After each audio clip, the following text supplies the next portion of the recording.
दोस्तों स्वागत है एक बार फिर से आप सभी का आपके अपने चैनल एडुटेनमेंट पर।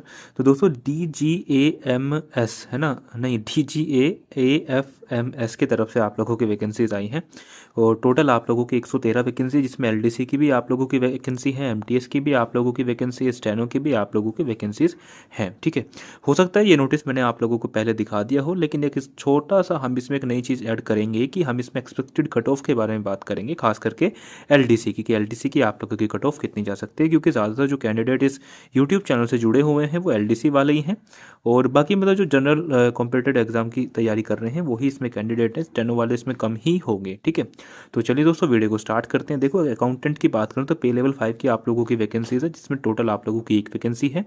और ऐसे स्टेनोग्राफर की और LDC की यदि हम बात करते हैं तो पे लेवल 2 19,900 से आप लोगों के स्टार्टिंग है, जिसमें आप लोगों की 11 वैकेंसी है और वैकेंसी का नंबर काफ़ी ज़्यादा कम है। ठीक है, ऐसे store keeper, photographer, fireman, cook, lab attendant है ना।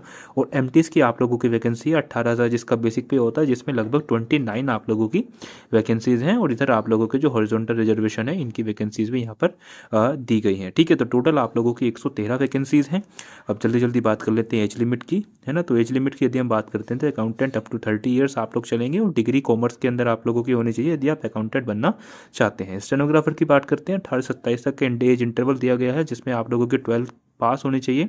और स्किल टेस्ट आप लोगों का 10 मिनट का होगा, 80 की स्पीड पर होगा। और मैनुअल टाइपराइटर यदि आप यूज़ करेंगे तो 65 मिनट्स मिलेंगे इंग्लिश के लिए और 75 मिनट्स लेंगे हिंदी के लिए। लेकिन यदि आप लोग कंप्यूटर पर करते हैं तो 50 मिनट्स आप लोगों को इंग्लिश के लिए मिलेंगी और आप लोगों को 65 मिनट जो है हिंदी के लिए मिलेंगी। ठीक है जी। LDC की बात करते हैं 18 से 27 तक आप लोगों का एज ग्रुप रहेगा, जिसमें 12वीं पास आप लोगों को होना चाहिए और 30 की आप लोगों की स्पीड इंग्लिश के अंदर होनी चाहिए और 25 की आप लोगों की हिंदी पर होनी चाहिए मैनुअल टाइपराइटर में। और यदि आप लोग कंप्यूटर का इस्तेमाल करेंगे तो 35 वर्ड्स पर मिनट आप लोगों की इंग्लिश के अंदर होनी चाहिए, 30 वर्ड्स पर मिनट आप लोगों की हिंदी में होनी चाहिए। और ये सारा इन्होंने डिटेल में लिखा है कि कितने की डिप्रेशन पर आवर आप लोगों के होने चाहिए। वहीं हम स्टोर कीपर की बात करते हैं तो इसमें आप लोगों को एक्सपीरियंस मांगा गया है, तो इसके ऊपर हम लोग बात नहीं करेंगे।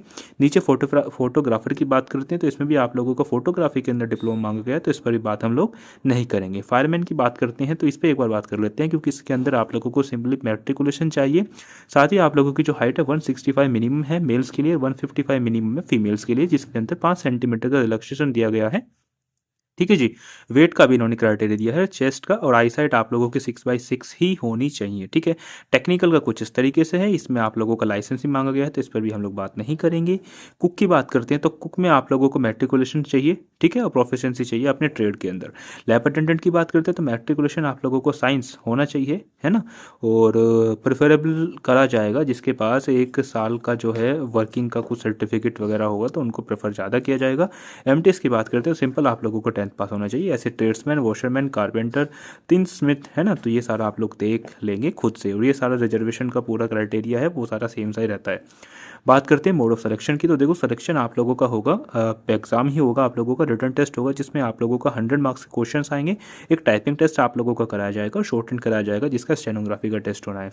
रिटर्न टेस्ट की बात करते हैं तो टोटल आप लोगों के 4 सब्जेक्ट आएंगे, जनरल इंटेलिजेंस रीजनिंग के आएंगे, जनरल इंग्लिश के आएंगे, न्यूमेरिकल एप्टीट्यूड और जनरल अवेयरनेस के आप लोगों के 25-25 क्वेश्चन आएंगे, जो आप लोगों के 100 मार्क्स कंसिस्ट करेंगे। 2 घंटों का आप लोगों का एग्जाम होने वाला है, रिटर्न टेस्ट, ठीक है जी। और इंग्लिश और हिंदी दोनों ही लैंग्वेज में होगा, यानी कि बाइलिंगुअल आप लोगों के जो है क्वेश्चंस आएंगे। Candidates who qualified return examination, उनको जो है उनके ट्रेड स्पेसिफिक जो भी टेस्ट होंगे वो कराया जाएगा, जैसे LDC में आप लोगों का स्किल टेस्ट कराया जाएगा। और जो नंबर ऑफ कैंडिडेट कराए जाएंगे स्पेसिफिक टेस्ट के लिए, वो 5 से 7 गुना, है ना, 5 से 7 गुना वैकेंसीज के जो है शॉर्टेज करे जाएंगे। यानी कि यदि आप लोगों की 11 वैकेंसी हैं तो 55 से 75, है ना, नहीं 55 से 77, 77, है ना, 55 से आप लोगों के 77 के बीच में ही आप लोगों के कैंडिडेट को बुलाया जाएगा स्किल टेस्ट के लिए। और ये सारे जनरल इंस्ट्रक्शंस हैं, है ना। तो और बात करते हैं दोस्तों आप एग्ज़ाम का लेवल का, तो वही आप लोगों का 10th-12th लेवल का आप लोगों का एग्ज़ाम होने वाला है।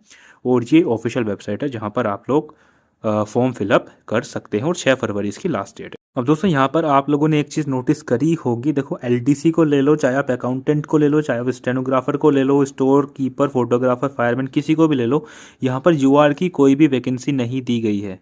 देख रहे हो, यहाँ पर देखो, अगर मैं एलटीसी को ही फोकस करके बात करता हूँ तो एससी में यहाँ पर 3 वैकेंसी है, एसटी में कोई वैकेंसी है ही नहीं, ओबीसी की 4 वैकेंसी और ईडब्ल्यूएस की 4 वैकेंसी, टोटल आप लोगों की 11 वैकेंसी हैं। ठीक है, तो मैं इसमें आप लोगों के कट ऑफ का थोड़ा सा आइडिया दे देता हूँ। देखो 100 नंबर का आप लोगों का पेपर है और 100 नंबर में से आपको कम से भी कम बता रहा हूँ, यदि नॉर्मलाइजेशन होता है तो आप लोगों को 85 प्लस मार्क्स लाने ही पड़ेंगे, क्योंकि आप लोग देख पा रहे होंगे 3-3 4-4 वैकेंसी हैं आप लोगों की। और ईडब्ल्यूएस की बात करें तो यूआर वाले ईडब्ल्यूएस बन जाते हैं यदि उन वो सारी फुलफिल करते हैं सारा ईडब्ल्यूएस का क्राइटेरिया। ठीक है, तो अब तो ज़्यादातर यूआर वाले ईडब्ल्यूएस ही बने बैठे हैं, तो अगर हम थोड़ा रूरल एरिया की बात करते हैं तो ये बन जाता है, ऐसा कुछ इसमें है नहीं, है ना। तो ग्रामीण इलाकों में तो इसकी जो एलिजिबिलिटी है उसको ज़्यादातर फुलफिल कर ही देते हैं, है ना। तो वही मैं बता रहा हूँ कि 85 प्लस आप लोग टारगेट करके चलिएगा, तभी कुछ होगा, नहीं तो 11 वैकेंसी टोटल हैं। और जाहिर सी बात है ओबीसी वाला एससी की सीट नहीं लेगा, है ना। तो वही अपनी अपनी सीट पर ही वो है फाइट करेंगे। तो आई होप वीडियो आप लोगों को पसंद आई होगी, तो वीडियो को शेयर कीजिएगा और चैनल को सब्सक्राइब करके ज़रूर जाइएगा। चलिए जी, धन्यवाद।